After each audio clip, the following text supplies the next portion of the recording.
Welcome to another episode of Northside Now. This is the podcast where we take you on a tour through all of the ministries and the latest happenings around Northside Church to keep you better connected with your church family.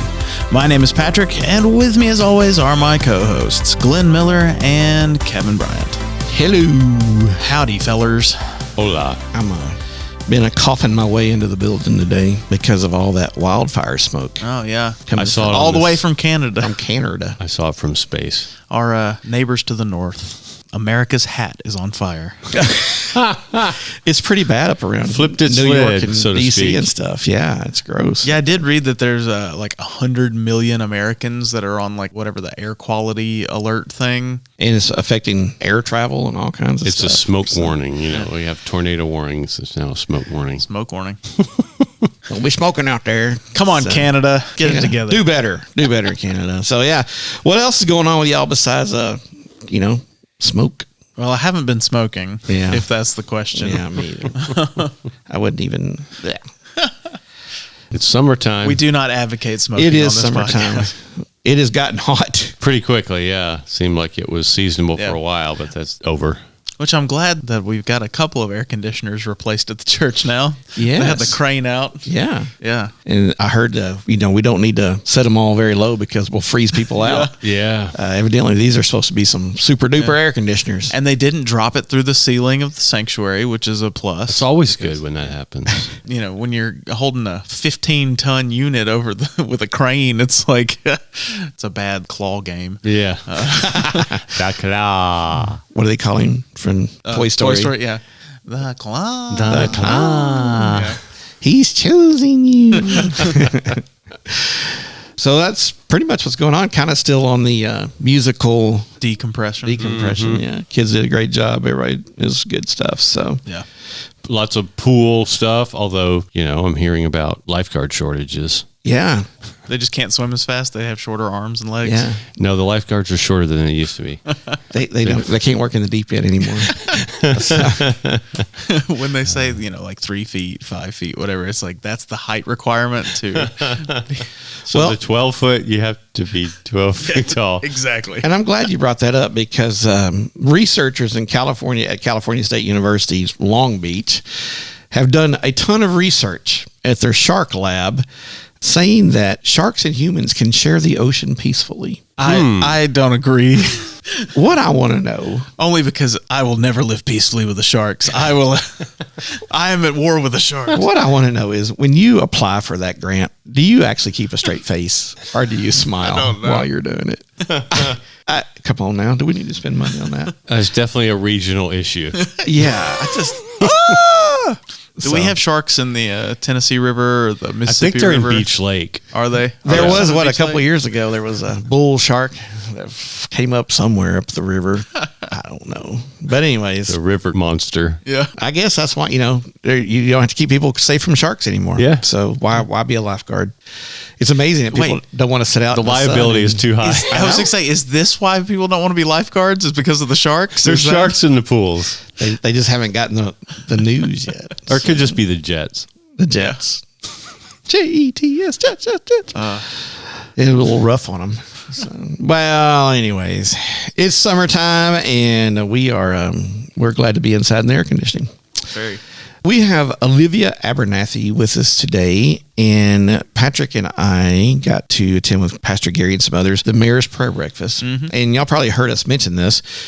She did one of the best, most awesome prayers on unity Oh, yeah. that I probably have ever heard. Yeah, it wasn't a competition, but if it had been, she would have won the best prayer. Yeah. So I reached out to Olivia and said, we have no idea who you are, but we loved your prayer. And can we chat? Will you come talk about unity and just some more of that kind of stuff? And she's a young woman and just really active in our community in so many ways. And so we just would love to have had her in and sit down and share her thoughts with us.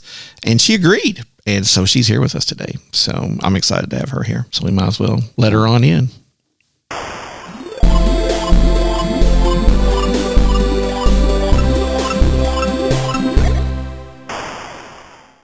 All right, we're here this morning or afternoon or whenever you're listening to it. We're here whenever you're listening to it.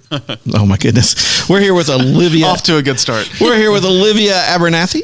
welcome to the podcast room, Olivia. Yeah, thank you. Thank you for having me. What do you think about the decorations in here? Isn't this just the best room you've ever been in? It's a beautiful orange color. I'm glad you came in before Better Homes and Garden and Southern Living come next week, Yes. and they're going to do a story. So Okay. you might get really famous because of that. That's great. It's great in here. Decorating tips. Yeah, we and try to stuff. get everybody's feedback on it. Yeah, We're looking for ways to improve. It's going to be hard to do, but we're going to try.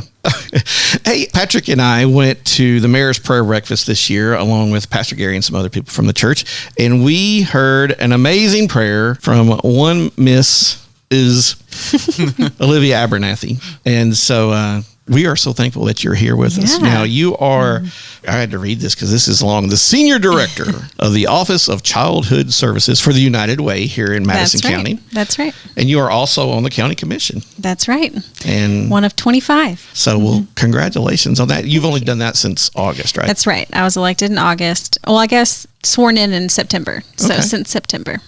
And she used to live across the street from the church on some other street over there across from the church. That's right. And, Off Farmington. Farmington, yeah. So she was really amazed how far back the church goes. Yeah, it's very large Yeah. campus. Yeah, It's bigger than you think when you see it from the street. You It know? is. Yeah, It's it's long. huge. Yeah.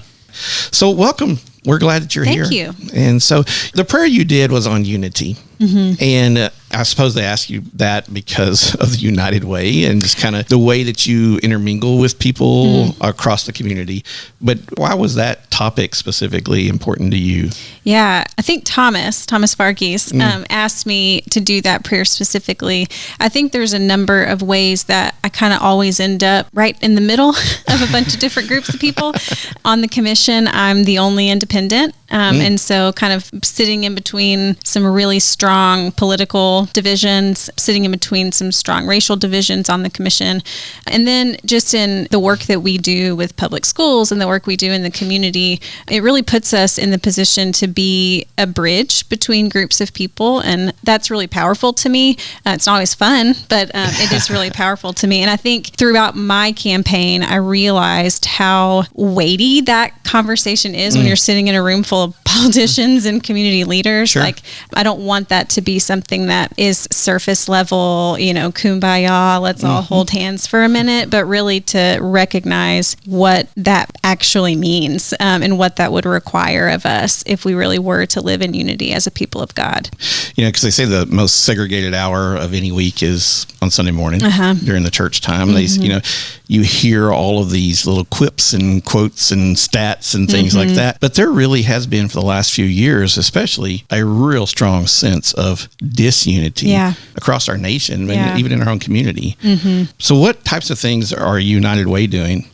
So the Office of Childhood Success is a new department, and we really formed that because we were getting into so many programs around education, around childhood, because we saw gaps in the community in that way. And so we have a new tutoring program called Tutor You that I'm working really hard to get off the ground, but that is a partnership with Jackson-Madison County School System to go in and offer high dosage, low ratio tutoring for reading. So if you've followed the third grade retention law in Tennessee, and it's one of those things where there's a lot of weight to third grade reading right now. So we're going in and providing some really structured and high dosage tutoring to those kids this summer and in the fall and spring. And we also have our read team that sends volunteers into the school to work on reading skills in the second grade.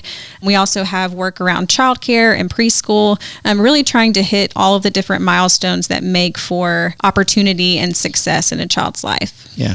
We participated in Team Read, or we call it Read Team now, right? For years, kind of even when it started here in Jackson. So our church is familiar with that. That's great. And actually, I did that the first year we did it too, and that was really cool. Yeah. One of the things I learned about second graders at Isaac Lane, they're really into wrestling. Like Raw and Monday Night Wrestling. Yeah. They were all about Really that. interesting. Yeah. The girls and the guys. It was really funny because, afterward, you tend to always kind of finish a little bit ahead of time. So you're just kind of chatting with these kids, and there's several of them around. And one starts talking about wrestling, and it snowballs from that point on. Oh, that's funny. I hear a lot about basketball, but I haven't heard. Yeah. Maybe that might have been a phase a few years ago, and it's That's kind of faded through. But That's fantastic. I was loving that. A bunch of second graders, talking about their favorite wrestler, and they knew more about them than it's like they'd studied them. Yeah. It was really funny. So That's fun. And I have a daughter that teaches third grade at Selma Barker. Oh, okay. She teaches math, Yeah, the reading stuff has just been a big piece of that whole absolutely. team And math everything, is just as important, but this new legislation and all of that stuff kind of has brought that to the forefront. And you have to know how to read to do math, to read the instructions and all that. So it's all kind of wrapped up together. We also have our Mentor You program where we go into North Parkway Middle School and partner with all of the colleges in town, and they do weekly visits to all of the colleges, and there's kind of a mentorship component of that. That's cool. And then we have our Extraordinary Shake, which was also really cool. They need volunteers, and maybe I'll send information for next year, but it's a contest at JCM Middle School where they are graded on their professional skills, communication skills. They have interviews, they do handshakes. It's a really cool competition. Yeah. Sitting in the seat you sit in, or the seats, really. I mean, I was unaware you were an independent. I find that interesting. You do? Yeah. Interesting how? You are the one and only, and that you are in the middle of, you're kind of like, stop. Yeah. Y'all get along. Please. So is that true? The statement I made earlier, is there a true sense of disunity, or is that just some stuff that we're really swallowing from I think media? there absolutely is. I mean, I think it's both. I think the national news media contributes to the division because it tells us lies about each other that we believe before we are willing to have conversations with them. And the first meeting that we had for the county commission after I got sworn in was horrible. It was a lot of fireworks, a lot of name calling, a lot of screaming at each other. And it was devastating. Like, I knew it was kind of like that, which is one of the reasons I did feel called to do that, but it was worse than I thought. And we've made progress. I think it's taken some new blood, but also just a lot of conversations and forcing people to talk to each other and work across the aisle. Yeah.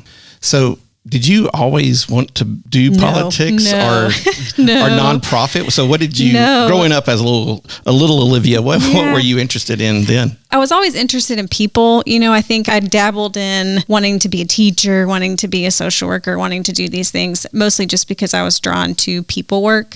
And then I went to school for social work and did my master's in social work. I actually did seminary for 3 years part-time. So I call myself a seminary dropout now. Might go back later, but I have a certificate in biblical contextual leadership from Pillar Seminary. So I've done ministry on the side. I've done volunteer work. I've stayed home with my kids. I've kind of done something different every phase of life. The county commission thing came from I went for a vacant spot on the school board in 2020 because my kids are in public school. I recognize the importance of public school. And the person who was resigning was a mom of young kids in the public school system. And I thought, well, I'm interested in that. I could just do this appointment for a little bit of time and kind of see what it's like. And through that process, you have to turn your resume in, you interview with the county commission, and the county commission ultimately appoints that position. And so through those interviews and through that process, I was like, oh, this might be where some new blood is needed, or this might be where I could have an influence. And so I ran last year, and I hate thinking that I am a politician because I'm not. And it's not that I am doing it because I particularly like that, but it feels like a calling, even though I kind of hate that word sometimes, but it really does feel like a ministry. Yeah, that word starts getting a little bit overused. It does, as well. Yeah. What local church do you? I'm at All Saints Anglican Church. Okay. Which I noticed y'all have a extensive building project going on over there. That's right. Noticed that yesterday. We do. Was at USJ doing some stuff, and then came back through there, and somebody was with me and goes, what in the world are they doing? And I hadn't been over there in a while, so you really can see it now, though. Yeah, it's getting really close. I think by the end of summer, we're hoping to be in there. Cool. Yeah. So what did you end up adding on? So the Anglican community has a lot of different words for things. So instead of sanctuary, it's called a nave, but it's a new nave. And so it's a new sanctuary. Okay. So we'll still have the old building for offices and administration and things like that, but that will be a new sanctuary. We know a little bit something about Anglicans around here. Do you? Yeah. We used to be United Methodist Church. Okay. And so that's from John Wesley. That's right. He was an Anglican priest. So. That's right. My granddad was a Methodist minister his whole life. Okay. From the time he was 17 until he passed. So. Oh, wow. I grew up in the Methodist church as well. Yeah. My dad's a preacher. Okay. He's retired now. And so I've been around it my whole life too. And that's an interesting story for another day. But yeah. Okay. Well, good. Is it Friar Brian? Father West. Father West. Yeah. I'm also new to the Anglican world. We were at a church that closed down, and we've been there for about 2 years. Okay, cool. Yeah. Cool. So let's talk a little bit more about what exactly you do on your daily job. Yeah. So, I mean, what does your daily life look like? Are you walking in and out of schools? Are you just sitting in a lot of meetings with nonprofits and trying to help that way? So what is your daily? So many meetings. So for a bunch of different things. So this week we're getting 60 tutors hired and trained and ready to go into the summer camps next week. So I'm also inventorying a bunch of computers that they'll be using and kind of the nitty gritty of getting all of those things in place. On a normal week, it's a lot of meetings, principals, meeting with community leaders, meeting with different nonprofits. Really, United Way exists to be a convening body. So we don't want to do any work that other nonprofits are doing because we want to support that work. So the only programs that we get into are ones that we feel like are mobilizing and convening resources, or are programs that are filling a gap that don't currently exist. And so a lot of it is just, how can we help you? How can we support you? What work are you doing that we can fuel gas on? We have a grant writer on staff who helps to write grants for community nonprofits. So yeah, a lot of different things every day. I like that my days look different every day. I don't know if I could do it if it was the same thing every day, but I enjoy it. Yeah, that's pretty cool. So do you find the school system's pretty receptive to everything y'all are trying to do? Yes, for the most part. It's not their normal to have a nonprofit come in and provide different services to the students. So it's taken a little bit of warming up to that. But I think now they've seen that really we're just there to support them and there to help that work. The work that the public school, if your daughter's a teacher, she knows so much of a child's life happens outside of school, but yet we blame the public school system for everything. And so it really does take a whole village to address the needs of children. It cannot just be the teachers and the public school administrators that are responsible. Yeah.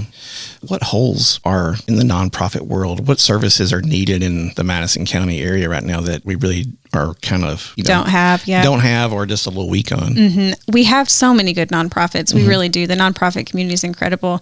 We try to track data because essentially a nonprofit should work themselves out of business, right? Like if you're addressing a problem, the idea is that eventually that problem doesn't exist anymore, but new problems kind of come in its place. And so right now we're really paying attention to the housing trends. The price of rent and the price of housing has doubled in the last 2 years in Madison County. And so you're seeing a lot more homeless children and you're seeing a lot more families struggling. And so we're trying to think through, how do we support nonprofits to be able to do new programs around that, like eviction prevention programs, work in that community to make sure that housing does not continue to become such a problem. So we have homeless children in Madison County. A lot. Yeah. So what's a lot? I don't know the exact number, but I do know that percentage has increased significantly since COVID. So there's a whole program, there's a whole director over homeless services for the school system.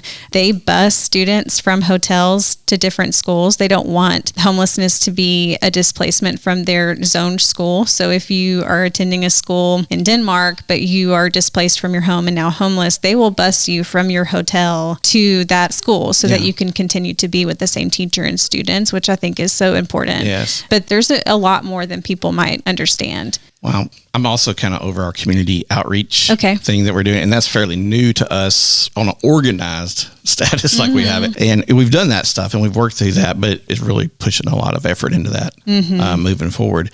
And so I've run across some of the things where there's a family that didn't have running water. Yeah. And this was in Midtown Jackson, and they were going out to the old nasty pool that was in the backyard of this place and dipping water out of there and drinking. We recently met with Anna from Yamasara in Tanzania, Africa. She was here, and we hear about that stuff happening there a lot. But it's a norm, right? Yeah.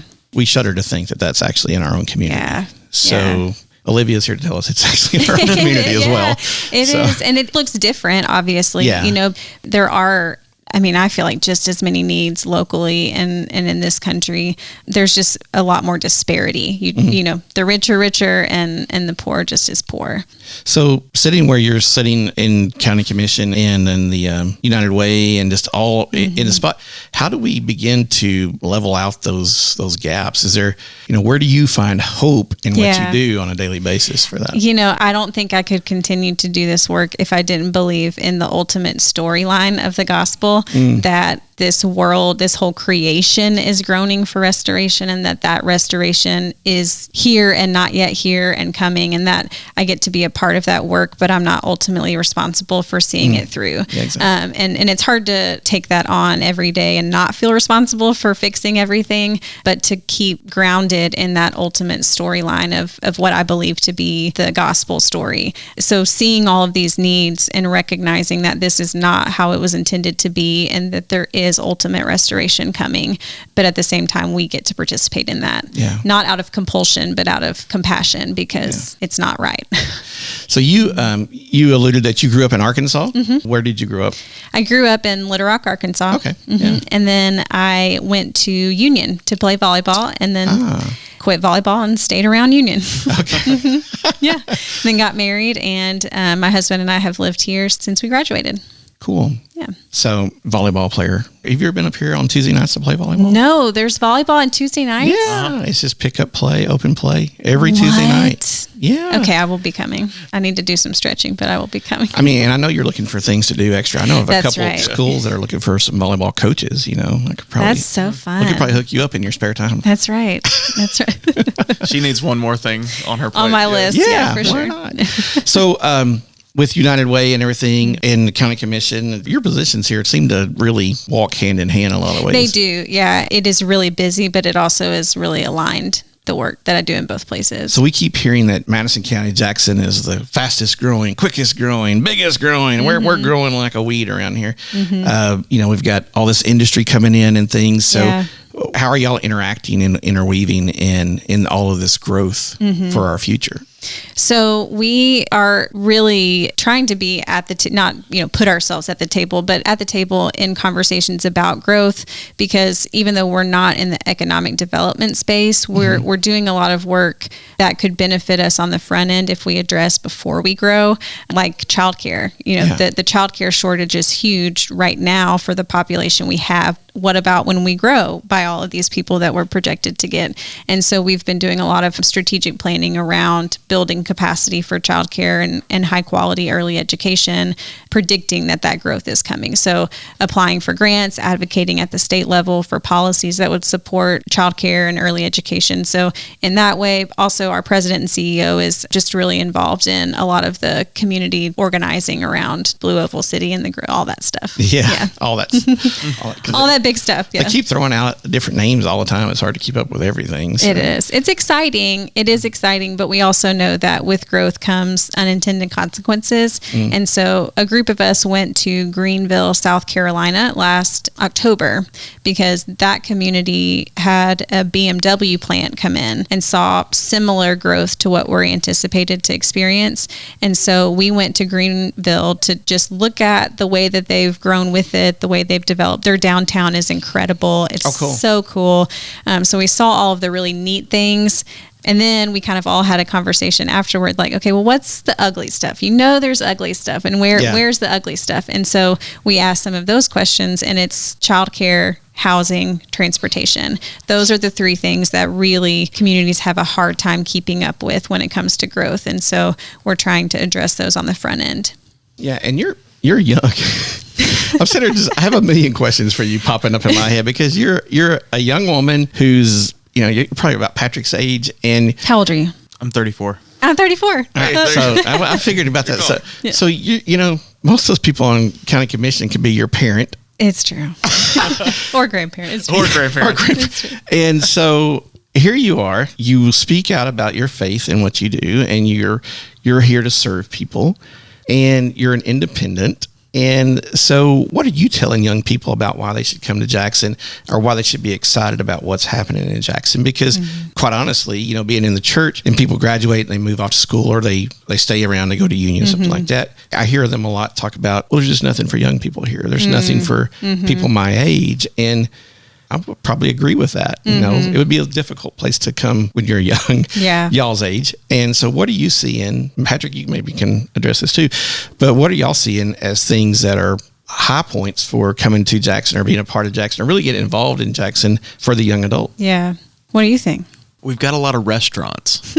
We do. There's a lot of food. We do have food. Food is not a problem here. No. Chain restaurants. Yes. Yeah. Most restaurants per capita. That's true. That's our claim to fame. I think I've gotten a lot of encouragement from knowing some other young leaders in the community. So like our director of downtown development, Beth Ann Simpson, we know Beth Ann well. Yeah. So she's about my age and she is making so many cool things happen in downtown. And so seeing, you know, this new generation of leadership come up, our new county mayor, Mayor Massey, is younger. There's just a lot more energy to make this community family friendly, young adult friendly. There's that new development happening right up the street from you guys, which I think will be really incredible for really our generation. Yeah.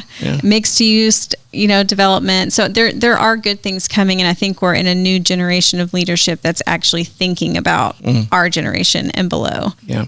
What I would hope is that the older generations would remember when they were that age and not try to hold on to any power or anything they have now. And of course, their voice is extremely important. Absolutely, yeah. Because, you know, we need to learn from their mistakes and they need to share what those lessons were.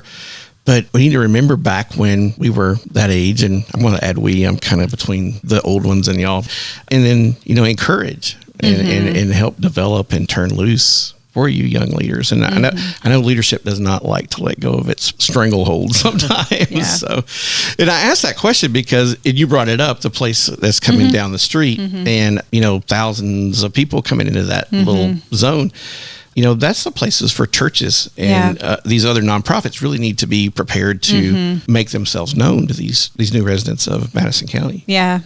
And I think the thing that I see, at least among the community that I'm in, is I think our generation and below are just really ready for authenticity and honesty. And like, we don't have to be a perfect community. We don't need you to paint us some picture of perfection on Instagram. We just want to know what's really happening. And kind of that authentic community is what we're after. And that's why I like Jackson compared to a lot of other places, is because we have our things, you know, it's just, it's kind of a weird little town and I love it. That's a good way to put it.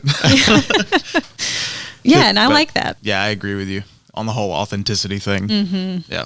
I think that's what a lot of people are wanting right now is just tell us the truth, you know, because we get so much spin from everything. And, you know, just to have that authenticity, I think is really important. Yeah. Absolutely.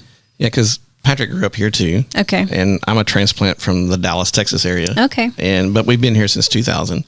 And my wife grew up in the sticks of Chester County. Literally, you couldn't see the roads from her house. And I've got young kids, you know, a little bit younger than y'all. And I want them to stay around here and raise their families and all that stuff. But, you know, I'm glad to see these young leaders stepping up and stepping into place. And it makes me really happy. It makes me really happy that you're an independent. So what made you make that choice? I didn't even consider any other option. I mean, I have my own kind of unique political story just because, you know, my granddad was on one side really far and then my dad was kind of on the other side, but not really far. And I never grew up labeling myself with any kind of political identity. But then when I came to Jackson, I saw that was really a thing. Like, people were really identifying themselves by their political party. And I didn't really understand that necessarily. And so I've seen then, you know, 2008, 2012, 2016, like all of these elections continue to further divide and people continue to develop new labels and names to call each other based on their political leanings. And I just I don't like it. I don't like it. And I feel like, especially at the local level, things should not be partisan. Like, we're talking about parks and schools and roads. Like, there should not be anything partisan about those things other than maybe your philosophy of how to spend money. But we have a certain amount of money and we got to figure out where it goes, you know, and that shouldn't be partisan. And so I was like, well, it probably is not going to look good on a ballot, but it would not be honest any other way for me to pull one ticket or another. Yeah. So you grew up in the church and came to Union Christian College and active in your church today. So what's your faith journey? What's that story been like for you? Yeah. So my granddad was a Methodist minister, and, you know, we were around the church a lot, but we weren't really the ones that were there every week still. You know, my granddad was, but we weren't. So really it wasn't until I came to Union and actually did a Young Life discipleship program in Branson, Missouri one summer and worked at Silver Dollar City. That was a really neat experience. It was more of a like young adult discipleship program. And that was where I really felt like I was, I guess, falling in love with the gospel is what I would say. Because I think I believed it before, but that was really when I started to have a deep affection for it. Then, just have been figuring it out ever since. And I guess that's what I'll be doing until the end of time. But that's what we do. Figuring it out. Yeah. So I have wanted to go into ministry before, and I did seminary for a while and do feel very passionate about the church and about the mission of the church. But it's just kind of balancing all the things all the time. Yeah, we understand that. So, well, goodness, I wish I had her energy. That was kind of fun, you know. So it goes away at about 8:30 at night. I understand completely. I understand completely. Anything else you would like for the people here at Northside to know about what's going on in your world with United Way or? Yeah, I mean, just we always need volunteers. We always need volunteers to read to kids, to do the read team. We always looking for book donations for the Wow Wagon, just any way that people feel led to get involved. There's a lot of volunteers that really love, from churches that really love things like the read team and the Wow Wagon, because it's not your traditional ministry. It's kids books. And, you know, who doesn't love the nostalgia of picking out kids books to give to kids and things like that. So it's a fun way to serve the community. And also, I've heard so many great things about this congregation too. When we were looking for churches a couple years ago, we had a lot of our church members looking for places, and this church always had such high regard. So I just thank you for that. Well, thank you. Thank you. Well, keep praying for us because you are an awesome prayer. That's, you know, when we heard you, that was like, wow, we need to have a conversation with this young lady because that was very powerful prayer. And so we wanted you to be aware that, hey, we heard that and we appreciate that. And thank you for standing in those gaps that need to be stood in our neighborhoods and fields and everything of West Tennessee. We do appreciate that. So. I think people really resonated with that prayer. I think not because I'm you know, I think it's mostly that people are craving that. Like people are really craving unity, and that speaks to the fact that that's one of our biggest needs right now of prayer, just as a church, because people are really sick of the way that we're living, I think. I totally agree with you. We're tired of it, you know, but we don't know how to get out of it. And so it really does take praying for wisdom and how to live that out. Yeah, it's kind of like those people who get on stage sometimes, and Patrick's experienced this too, and they just don't know how to get off, so they kind of just keep jabbering, but they don't really know how to just get down off the stage. That's when I just start fading the music. There you go. It's like I don't know how to get off the phone. You know, I'm always like, I don't know how to get off the phone, so you just have to hang up on me if I'm just. The ending just keeps going. All right, we'll see you later. Okay, all right, bye. You know, you just keep going back. Yeah, I understand that. Well, goodness, we are so excited that you came to hang out with us a little bit today. Thanks for having me. Thanks for doing that. And hopefully we can get together and do some more stuff together in the future. Yeah, absolutely. Now that we know her face and her name, and we've hung out with her, so we can get hooked up and really work on our community a little bit. That's the heart of this church, is to serve its community. And that's so important to us. And, you know, it's exciting and refreshing to see that there's young people out there with that same thing, because everybody keeps hearing the news that young people don't care about That's nothing. They don't care. They just want, they just want to send them a check, so not the case. It's not the case. That's right. Well, thanks to Olivia for coming in with us and hanging out with us. We do appreciate it.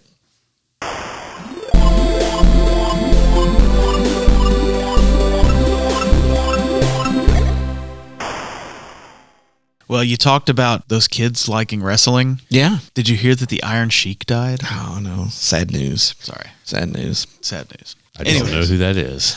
It's so funny because, we were doing team read and we would read our words and do all that stuff. And the kids would be like, you watched wrestling last night?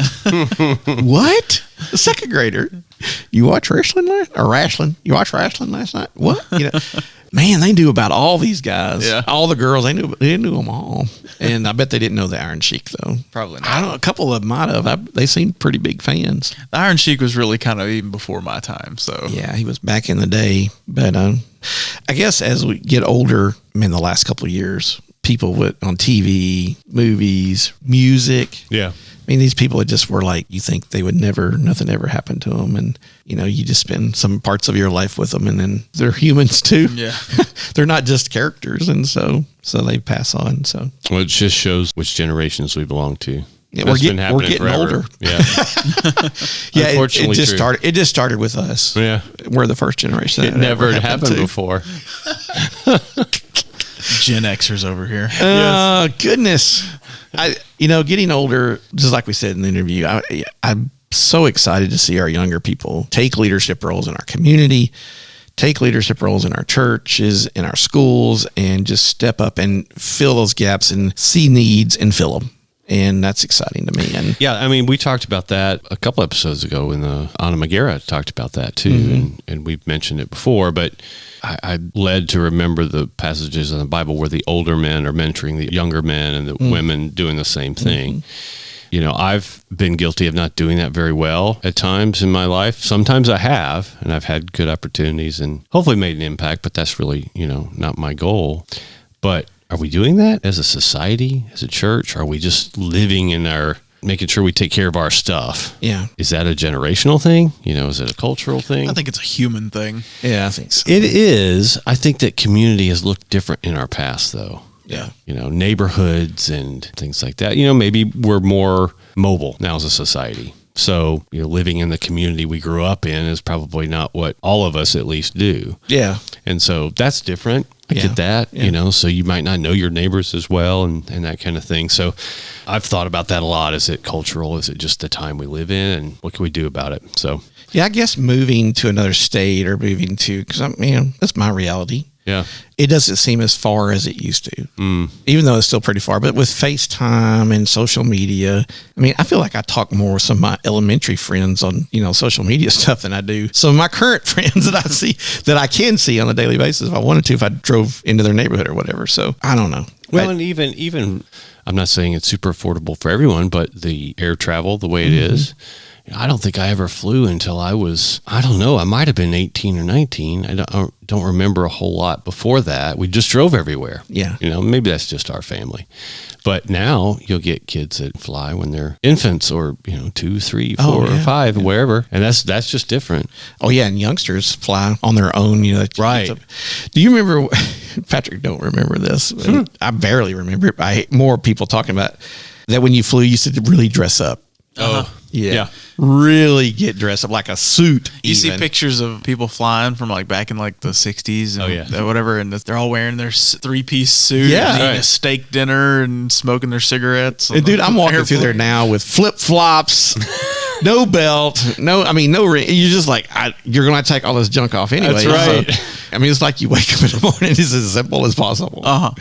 That's really different. Well, that's like when I was younger, and one of my first jobs for doing video production was, I think it was a birthday event for someone. Maybe it was retirement. But anyway, we put together a little video of their life and some commentary and things around it. But one of the big things that they did was they got to ride on the Concorde. So that was on their bucket list, riding the supersonic plane. That was a different time, but definitely that was the thing. You got dressed up. There were the highest class meal service and all this stuff. It was very ritzy. But that kind of reminds me of the reason I think that was so popular is it was a throwback. Yeah. to the early days of aviation where that was the thing. Yeah. And not to mention the fact that you get across the ocean in a short amount of time. But anyway, that reminded me of that was a different era. They're bringing Concorde 2 back, aren't they? I don't know. I've heard a little bit about this, I thought I heard something about that. Maybe it's just... Of course, that's the idea behind a lot of the semi-space travel they're talking about. Yeah. Tourism is you can get up to space and get somewhere so much faster. Yeah. Just makes that landing a little more interesting. Yeah. Well, goodness. So great interview with her. So, Patrick, what we got coming up down the way? We got a few things coming up. First, tomorrow, June 14th in Hope Hall, we have our second Safe Sanctuary training event. So if you haven't been trained yet and you need to be trained for VBS, this is your chance. Get it done. And tomorrow is also the deadline to train online as well. So make sure you do your Safe Sanctuary training so you can volunteer with VBS and other ministries with the youth and stuff. But tomorrow, that training is in Hope Hall at 6:15 p.m. Yep. So I think I got it right this week. Yeah. Yes. Also, coming up this Sunday, June 18th, is Father's Day. Hey! So make sure you tell your dads thanks. You've been warned. Yeah, you've been warned. We do that for Mom's Day. We got to do it for Dad's Day. Do it for Dad's Day. Also, another warning, Glenn is preaching on Sunday, so... You've been warned. You've been warned. It's going to be very encouraging. We're going to talk about ABBA. Ooh. So there we go. Good. You're going to play Mamma Mia and some music? Mamma Mia. No, not the band. The church offices are going to be closed Monday, June 19th, in observance of Juneteenth. Okay. So don't come up here and see us on Monday because we won't be here. Yeah, I mean, we'll be out. Yeah. It's kind of hard to get used to a new holiday. I'll probably be at the beach. Oh, wait, no, I'll be back from the beach by then. You'll be mentally at the beach. I'll mentally still be at the beach. All right. And then also coming up on June 25th, we're going to have a Northside night out at the Rockabilly's. You want to tell us a little bit about how that's going to work, Glenn? Yeah, we have tickets for sale now. They're $10 a piece. And just come by the church office or catch us on a Sunday. We'll be around selling tickets. And we're just going to have a big night at the Rockabilly's. And it's going to be on June 25th, 7:05 start. So it's going to be a nice evening. And our seats are at the point where the sun will be to our back. So we want you to be looking at the sun. Yes. It'll be shady first. Woohoo! Nice. I'll be there. So, yeah. So it's going to be a good evening out at the ballpark and to check out our new team, the Rockabilly's. And we'll take Autumn to her first baseball game. Very cool. And, I mean, they are the goats out there. They are the goats. So... we've also got right now our educational gift fund. You can apply for that right now. The deadline to apply for that is July 1st. It's for any students needing scholarship assistance for college or trade schools. So you can find more information about that online at northsidejackson.com/EGF for Educational Gift Fund. You can also find a link to that application and everything on our app. If you click on the Connect tab, you'll see Educational Gift Fund. If you do have more questions about that, you can always call up here at the church office and ask for Daphne. She should be able to answer all of your questions. And then coming up in July 10th through the 14th, food truck party. I know we've been talking about a lot about it, but it's a big event coming up, and we still need volunteers and all that kind of fun stuff. So, have you guys gotten your welders out and starting to build out your trailer yet? We have something planned. Okay. I've got my shovel ready to go. I was going to say, do you need submissions, like ingredient lists and if people drop stuff by at church? Oh, please no. Yeah. I don't want to have to explain. Why are there... There's a pile of armadillos outside. Yeah. What's that all about? Guys, thanks for podcasting with me. Thanks to all of you out there in the world for listening. If you enjoyed this episode and you'd like to help support the podcast, please share it with others, post about it on social media, or leave a rating and review. To catch all the latest from us, you can follow us on Instagram at Northside Now Podcast. Go to our website, northsidejackson.com, or email us at podcast@northsidejackson.com. We hope to hear from you soon. Once again, this is Patrick. This is Glenn. I'm Kevin. And that's what's happening at Northside Now. Bye-bye.